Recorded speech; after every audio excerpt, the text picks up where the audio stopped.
Your life, your name, they will be wiped from history. Come, it is time to die.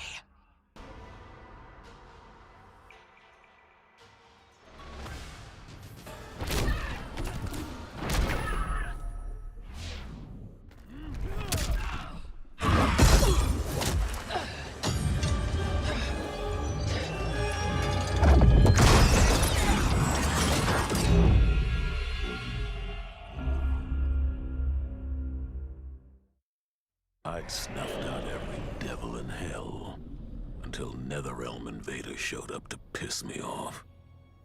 It would have cost a lot of power fighting them alone. But they were being hunted by my new friends. Call them Fire and Ice. They argue constantly, which is why I usually like to roll solo. But when it comes to killing demonic assholes, these guys don't flinch. I can get along with that. The Grandmasters tipped me off to Kronika. Said she was resurrecting some Netherrealm god named Shinnok. But that's not happening on my watch. Kronika's just as much a devil as Malbosia. Both make promises, both tell lies. Both underestimate me. That's why I'll make a new hell for them, where they can burn together for eternity.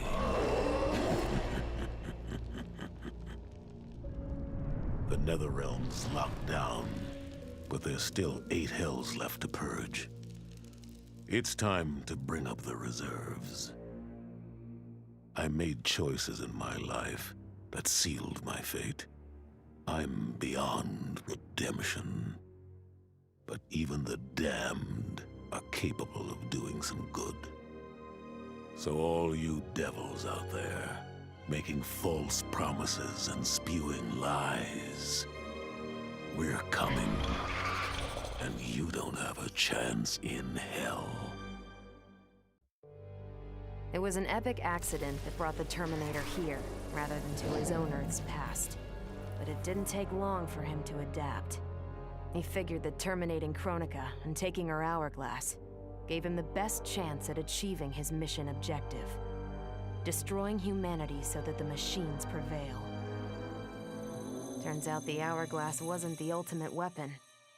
No matter how many times the Terminator rebooted history, the war between humans and the machines always ended the same, with their mutual destruction. He realized this war was a losing game. The only way to win was not to play. So the Terminator used the hourglass to build a future where machines and humans don't fight. They cooperate. The Terminator knew that to preserve this future, no one else could learn about the hourglass. The information stored in his machine mind was dangerous. It had to be eliminated. That's why the Terminator threw himself into the infinite depths of the Sea of Blood. No one would ever find him, or unlock the hourglass's secrets. If you could ask him about it, he'd tell you he made the only logical choice. But in my book, that machine's a hero.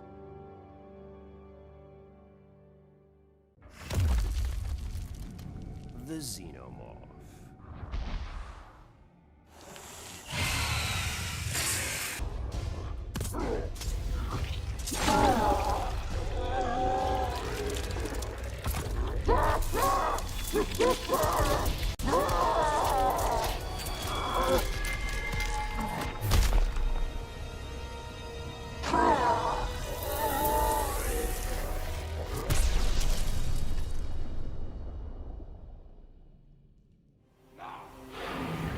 The alien tore through Shinnok's flesh, reducing him to a bloody pulp.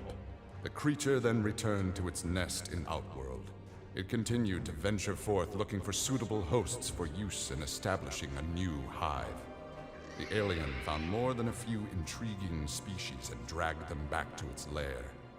Once a queen had been spawned, the alien's new hive multiplied quickly and spread unchecked throughout the realm. Emperor Khan attempted to save Outworld in a desperate final attack on the aliens' main nesting ground. The attack failed. Outworld belonged to the aliens. The Predator.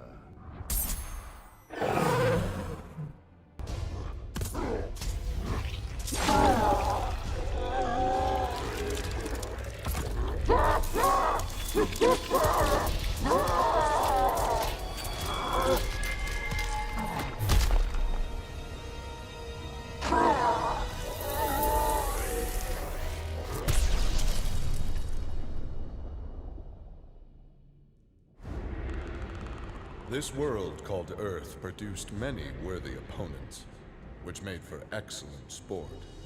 Some possessed a power previously unknown to the Predator's race, sorcery. The Predator sought to harness this new power for use in his conquests. He analyzed a trophy from a recent battle and eventually discovered its secrets. With the power of sorcery, the Predator was unstoppable and decimated whole worlds single-handedly. He had become the apex predator.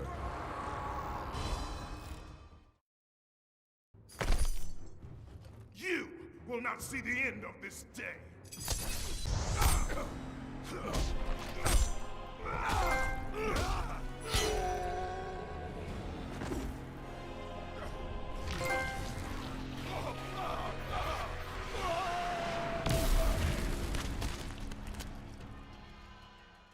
Shao Kahn was dead. The god of war had prevailed. The spell that had summoned him began to reverse itself. As he slowly faded from this place and time, Kratos was approached by Raiden and Fujin. Though he did not count them among his enemies, Kratos had never been beloved by these gods. He prepared for combat. To his surprise, they bowed to him, a show of respect he had not seen from an immortal in many an age. Raiden explained that though his motives were not pure, Kratos had saved Earthrealm. He was owed a debt of gratitude. As he returned to his own world, Kratos nodded silently. Their change of heart would perhaps prove useful one day. A debt of gratitude is often dearly paid. Such primitive weaponry.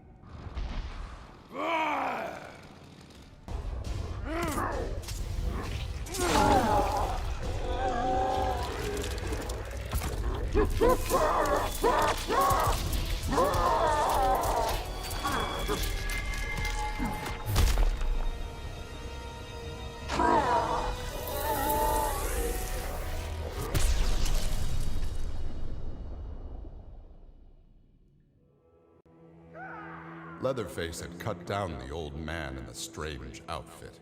Maybe now that he was dead, the pretty yellow-haired gum-chewing girl would notice Leatherface. Putting on his fanciest mask, Leatherface found the army camp where the pretty girl could be found most days. He had to cut through a few guards and more than a few of her friends to get to her, but it was worth it. He pulled out the old man's face, which he'd saved for the girl as a present. The girl didn't want the present, and she wasn't being nice. So Leatherface chopped her into tiny pieces for Drayton to use in his chili. He then took off his mask and set to work on the girl's face. If she wasn't going to be his girlfriend, she could be his in other ways.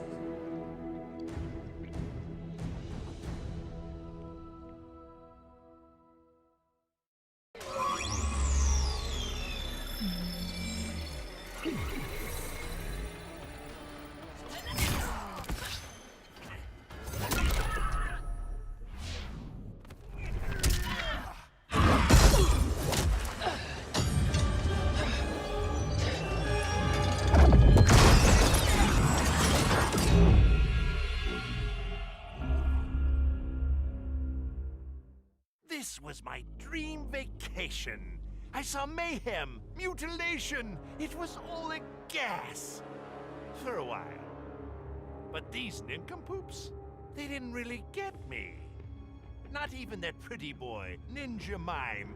Good night, sweet prince. I'd finished just about everyone worth finishing in Earthrealm and Outworld, even lovable old Netherrealm. I was a lonely heart in search of new friends. But as luck would have it, I had just the gizmo to find them.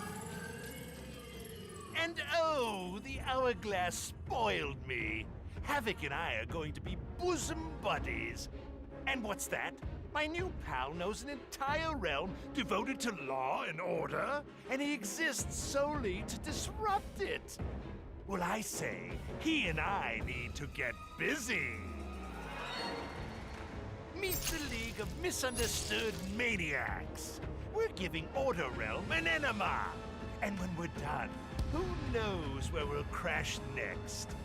Maybe we'll come to your house and slip live grenades under your pillow. Maybe we'll gut your favorite pet.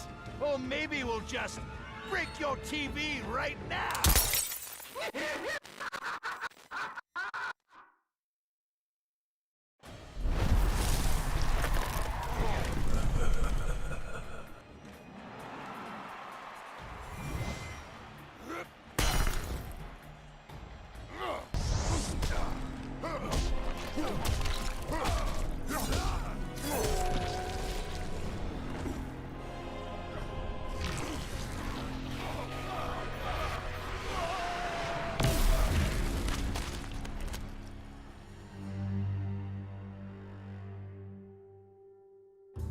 Freddy Krueger's bladed hands tore through Shao Kahn.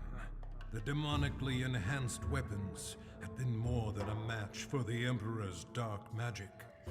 Though Freddy had saved Earthrealm, Nightwolf recognized him as an evil spirit, and in a shamanistic ritual, sent him back to the Dream Realm.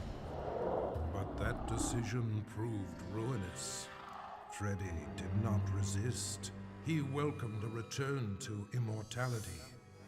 From the Dream Realm, he will again create a nightmare in Earthrealm.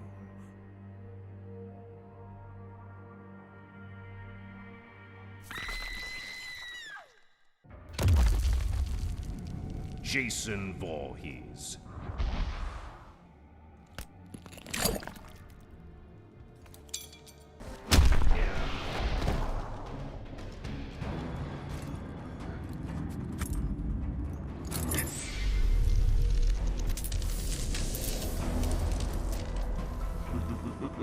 Tremble before me as I absorb Earthrealm's power.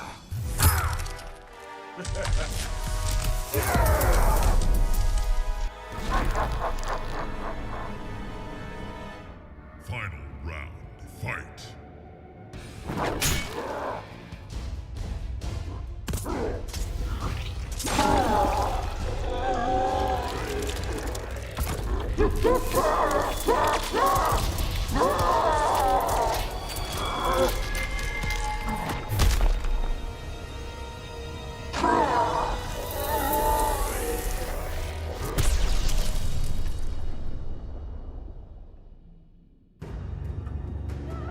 Like Scorpion, Jason Voorhees was a revenant. A vengeful spirit returned to life. Hundreds had fallen victim to his bloodlust. Liu Kang, now ruler of the Netherrealm, took notice. An immortal killer like Jason would be useful in his plans for conquest. He drew Jason into the Netherrealm and offered him an endless bounty of slaughter in return for his allegiance. Jason's simple reply was to destroy Liu Kang.